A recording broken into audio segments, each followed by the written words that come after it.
মুখের চামড়া ঝুলে গেছে, একদম ফেসে গ্লো নেই, কিন্তু এটা মাখার পর তো আমার মুখটা জাস্ট চকচক করছিল। আর এটা তোমরা বাড়িতেই বানিয়ে নিতে পারবে। তার জন্য লাগবে ফ্ল্যাক্স সিড, একদম হ্যাঁ ফ্ল্যাক্স সিড, যেটা আমরা মাথায় মাখি, আর বাংলায় এটাকে কিন্তু তিসি বলে। তো এটা তোমরা 15 মিনিট মতো জলে ভাবে ফুটিয়ে নেওয়ার পরে গাঢ় কিছুটা এরকম দেখতে হয়ে যাবে। তারপর ভালো করে ছেঁকুনি দিয়ে ছেঁকে নিয়ে ঠান্ডা করার জন্য রেখে দেবে। আর ব্যাস, ঠান্ডা হয়ে গেলে আমাদের ম্যাজিক্যাল জেল ফেস প্যাক একদম রেডি।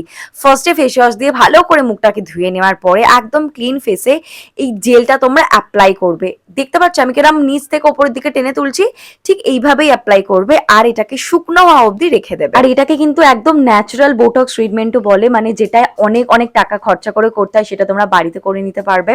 এটাই তোমাদের ফেসটা অনেকটা টাইট লাগবে, যাদের রিঙ্কেল চামড়া ঝুলে যাওয়ার প্রবলেম আছে, ইভেন যাদের মুখে গ্লো নেই, তোমরা দেখতে পাবে একবার ইউজেই ইনস্ট্যান্ট ফেসটা কতটা গ্লো করছে। তাড়াতাড়ি ইউজ করো আর কমেন্ট করে আমাকে জানাও।